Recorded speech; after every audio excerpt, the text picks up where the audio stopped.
হৈছে সাৰ্থক জীৱন। আয়ু ব্যয় কৰি মৰাতকৈ ৰামকৃষ্ণ কৰি মৰিব পাৰিলে আমাৰ বাবে বেছি ভাল, সেইটোহে আমি আশা কৰোঁ, নহয়নে? তাৰ বাবে এই ব্যৱস্থা। ৰজা পৰীক্ষিতেও মৃত্যুত ত্ৰাসমান হৈহে ভাগৱতৰ আশ্ৰয়লৈ গৈছে। গতিকে যেতিয়ালৈকে জীৱনৰ বাস্তৱিকতা আমি অনুভৱ নকৰোঁ, তেতিয়ালৈকে আমি ভাগৱত মাৰ্গত সম্পূৰ্ণৰূপত যাব নোৱাৰোঁ। আৰু ভাগৱত মাৰ্গ এনেকুৱা এটা শক্তিশালী মাৰ্গ যে বোলে সূৰ্যবংশী ৰজাক শতাংগই মাত্ৰ 2 দণ্ড 2 মিনিটতকৈ কম সময়ত ঈশ্বৰৰ পূৰ্ণ সমৰ্পণ কৰি পৰম গতি পাইছিল। কিন্তু মনুষ্য হোৱাৰ পাছতো যদি বোলে আমাৰ কৰ্ণপথেদি ভগৱন্ত আমাৰ হৃদয়ত প্ৰৱেশ কৰা নাই, তেতিয়াহ'লে বোলে তাতোতকৈ আৰু ডাঙৰ আশ্চৰ্যকৰ কথা সংসাৰত একো নাই। তেতিয়া সেই ব্যক্তিজনক 4টা পশুৰ লগত তুলনা কৰিছে। কাৰণ চাওকচোন, ভগৱন্ত শব্দৰ ৰূপত কৰ্ণপথেদি ভক্তজনৰ হৃদয়ত প্ৰৱেশ কৰে, নহয়নে? কৰ্ণপথে ভকতৰক জ্ঞাত প্ৰৱেশী হৰি দুৰ্বাসনা সমস্ত। আৰু যেতিয়া ভগৱন্ত নাম ৰূপত কৰ্ণপথেদি আমাৰ হৃদয়ত প্ৰৱেশ কৰিব, তেতিয়াহে কৃষ্ণ সূৰ্য উদিত হ'ব। আৰু কৃষ্ণ সূৰ্য উদিত হ'লে নাম ধৰ্ম বিদিত হ'ব। আৰু তেতিয়াহে হিয়াৰ মাজে নামৰ ভাণ্ডাৰ মুখে বাজব।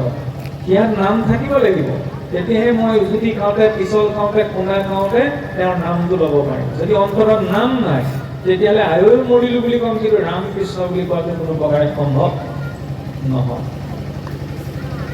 সেইবাবে চাওকচোন, ভগৱান কৃষ্ণৰ আৱিৰ্ভাৱ ক'ত হৈছে? মথুৰাত।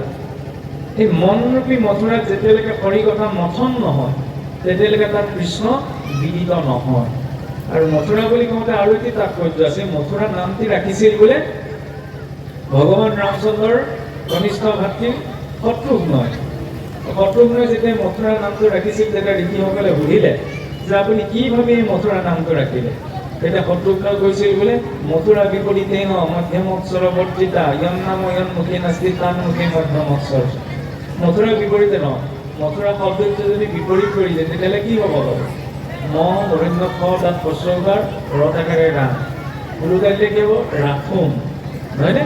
মথুৰা বিপৰীতে ন মধ্যম অক্ষৰ বৰ্জিতা, ৰাখোমৰ পৰা যদি মাজৰ আখৰটো আঁতৰাই দিয়ে তেতিয়াহ'লে কি হ'ব? কি হ'ব বাৰু? ৰতাকাৰে ৰাম, মূৰ্ধন্য খ তাত প্ৰশ্নকাৰ ম, এই ৰাখোমৰ পৰা মাজৰ আখৰটো আঁতৰাই দিলে কি হ'ব? কি হ'ব বাৰু? ৰাম হ'ব, নহয়নে? তেতিয়া ঋষিসকলে কৈছে